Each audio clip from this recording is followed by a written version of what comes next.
Hello everyone, Ceigall India limited company का IPO market में open हो चुका है एंड एज पर सोर्सेस इस आईपीओ का करंट जीएमपी 73 रुपीज चल रहा है, यानी कि हमें इसमें 20% तक का लिस्टिंग इन देखने को मिल सकता है। इस आईपीओ के रिलेटेड आप सभी के मन में बहुत से डाउट्स होंगे कि हमें इस आईपीओ में अप्लाई करना चाहिए या फिर अवॉइड कर देना चाहिए, एंड अगर अप्लाई करें तो लिस्टिंग इन के लिए करें या फिर लॉन्ग टर्म इन्वेस्टमेंट के लिए। आज के इस वीडियो में हम इस आईपीओ के बारे में सभी डिटेल्स डिस्कस करने वाले हैं। सबसे पहले हम ये देखेंगे कंपनी करती क्या है, किस सेक्टर में काम करती है, उसके बाद हम आईपीओ के सभी डिटेल्स को डिस्कस करेंगे एंड एंड में हम ये देखेंगे कि हमें इस आईपीओ में अप्लाई करना चाहिए या फिर अवॉइड करना चाहिए। तो चलिए अब डायरेक्टली हम सबसे पहले ये समझ लेते हैं कि कंपनी करती क्या है। सीएगल इंडिया लिमिटेड एक इंफ्रास्ट्रक्चर कंस्ट्रक्शन कंपनी है, यानी कि इस कंपनी को डिफरेंट टाइप ऑफ कंस्ट्रक्शन के प्रोजेक्ट्स के कॉन्ट्रैक्ट्स मिलते हैं एंड ये कंपनी उन्हें कंप्लीट करती है। अगर हम कॉन्ट्रैक्ट्स की बात करें तो इस कंपनी को different type of roads, flyovers, bridges, railway overpasses, इसके अलावा हाईवेज, एक्सप्रेसवे एंड रनवेज के यहाँ पर प्रोजेक्ट मिलते हैं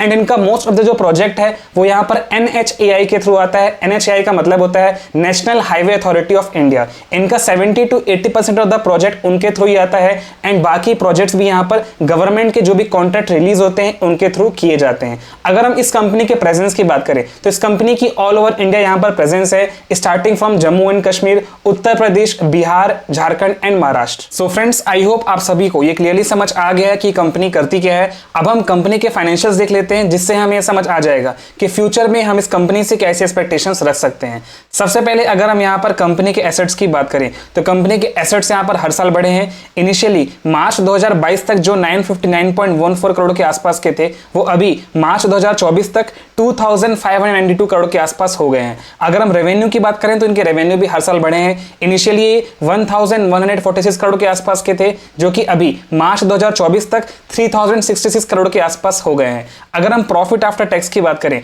तो यहां पर कंपनी का प्रॉफिट आफ्टर टैक्स भी हर साल बढ़ा है। इनिशियली ये 126 करोड़ के आसपास का था जो कि अभी 304 करोड़ के आसपास का हो गया है। बट कंपनी के ऊपर यहां पर बोरोविंग्स ज्यादा है, आप यहां पर देख सकते हैं। इनिशियली ये 652 करोड़ के आसपास का था जो कि अभी 1811 करोड़ हो गया है। अभी इस आईपीओ से जो पैसे रेज होने वाले हैं उसका कुछ पोर्शन यहां पर कंपनी अपने डेट को रीपेमेंट के लिए भी यूज करने वाली है। तो यहां पर आप जो बोरोविंग्स देख रहे हैं आने वाले क्वार्टर्स में बोरोविंग कम हो जाएगी। अगर हम इस आईपीओ के ऑब्जेक्टिव की बात करें तो यहां पर पहला ऑब्जेक्टिव ये है कि जो पैसे यहां आईपीओ से रेज होने वाले हैं उसका यूज कंपनी न्यू इक्विपमेंट्स को बाय करने के लिए करने वाली है एंड बाकी पोर्शन यहां पर डेट को रीपेमेंट के लिए किया जाएगा। अब हम इस आईपीओ की बाकी सब डिटेल्स देख लेते हैं। आईपीओ ओपन होगा 1 अगस्त को, क्लोज हो जाएगा 5 अगस्त को। फेस वैल्यू 5 रुपए पर शेयर रखा गया है। आईपीओ का प्राइस 380 to 401 पर शेयर रखा गया है। लॉट साइज 37 शेयर्स का है, यानी कि एक लॉट में 37 शेयर्स होने वाले हैं। इश्यू साइज 1252.66 करोड़ का है, जिसमें कि 684.25 का फ्रेश इशू है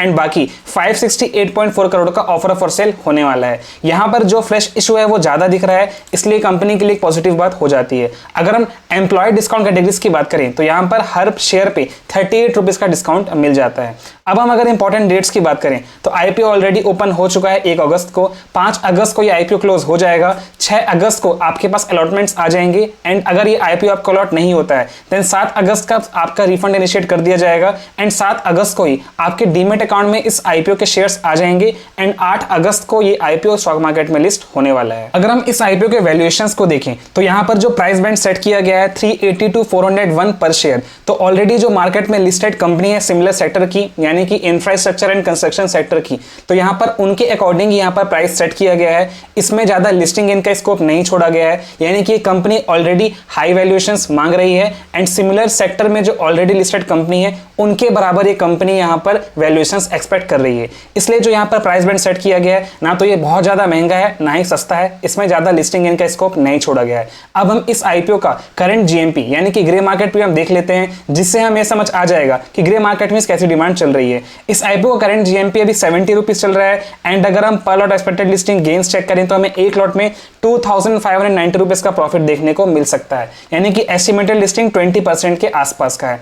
आप gmp.com वेबसाइट विजिट करके किसी भी आईपीओ का अपडेटेड जीएमपी चेक कर सकते हैं एंड आप आईपीओ के बारे में सभी डिटेल्स भी यहां पर विजिट करके देख सकते हैं। फ्रेंड्स, अब हम फाइनल डिसीजन समझ लेते हैं कि हमें इस आईपीओ में अप्लाई करना चाहिए या फिर अवॉइड कर देना चाहिए। सबसे पहले यहाँ पर हम लिस्टिंग एंड पर्सपेक्टिव की बात कर लेते हैं। किसी भी आईपीओ का लिस्टिंग एंड कैसा रहने वाला है वो कुछ पॉइंट्स पर डिपेंड करता है, जिसमें सबसे पहला होता है उस आईपीओ को सब्सक्रिप्शन कैसा मिल रहा है। आज इस आईपीओ में अप्लाई करने का सेकंड डे है एंड मंडे यानी कि 5 अगस्त को इस आईपीओ में अप्लाई करने का लास्ट डे रहने वाला है। अभी सेकंड डे तक इस आईपीओ को बहुत ज्यादा रिस्पॉन्स देखने को नहीं मिला है। रिटेल इन्वेस्टर कैटेगरी में 2 टाइम्स ही सब्सक्राइब हुआ है एंड बाकी इंस्टीट्यूशनल इन्वेस्टर्स में इस आईपीओ को अभी तक सब्सक्रिप्शन अच्छा देखने को नहीं मिला है। एंड अगर हम एम्प्लॉय कैटेगरीज की बात करें तो उसमें इस आईपीओ को अभी तक 5 टाइम सब्सक्रिप्शन मिल चुका है। ओवरऑल अभी अगर देखें तो इस आईपीओ का रिस्पॉन्स ठीक ठाक चल रहा है। फाइनल डे यानी कि मंडे को इस आईपीओ को सब्सक्रिप्शन कैसा मिलने वाला है उस पर डिपेंड करेगा कि हमें इस आईपीओ से कितना लिस्टिंग देखने को मिल सकता है। इसके अलावा दूसरा फैक्टर है यहाँ पर जीएमपी का। जीएमपी भी मैंने आपको बताया, इस आईपीओ का जीएमपी हमें 20% तक का एस्टिमेटेड लिस्टिंग गेन बता रहा है। इसका ये मतलब हुआ कि अभी हम इस आईपीओ से ज्यादा लिस्टिंग गेन एक्सपेक्ट नहीं कर सकते हैं। हमें 15 से 20% तक का लिस्टिंग गेन देखने को मिल सकता है अगर मार्केट कंडीशंस यहाँ पर इस आईपीओ को फेवर करते हैं। एंड अगर मार्केट कंडीशंस नीचे आ जाते हैं due to any reason, then हमें इस आईपीओ में और कम यहाँ पर लिस्टिंग गेन देखने को मिल सकता है। इसलिए अभी ये आईपीओ लिस्टिंग गेन के लिए पूरा यहाँ पर सेफ नहीं है। आपको इसके लिए मंडे का सब्सक्रिप्शन स्टेटस देखना होगा। अगर QIBs भी इस आईपीओ को लेकर इंटरेस्टेड नजर आते हैं देन हम इस आईपीओ में लिस्टिंग गेन के लिए अप्लाई कर सकते हैं। मंडे को 12 बजे तक आपके पास मेरा एक फाइनल डिसीजन का वीडियो आ जाएगा जिसमें हमें डिसाइड करेंगे हमें इस आईपीओ में अप्लाई करना चाहिए या फिर अवॉइड कर दें।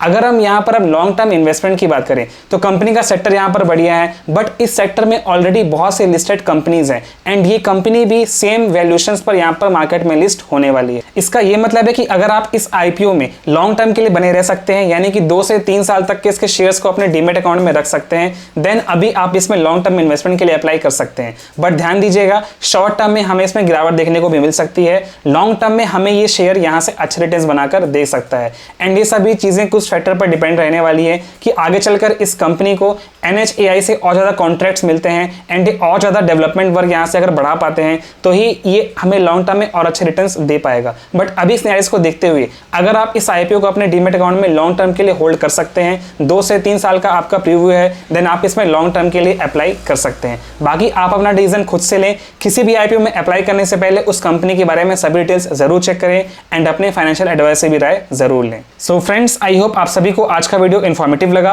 Please like and share this video and subscribe to my YouTube channel learn and invest. हम इसी तरह stock market, IPO and investment videos लाते रहते हैं। Thank you and have a great day. Stay tuned.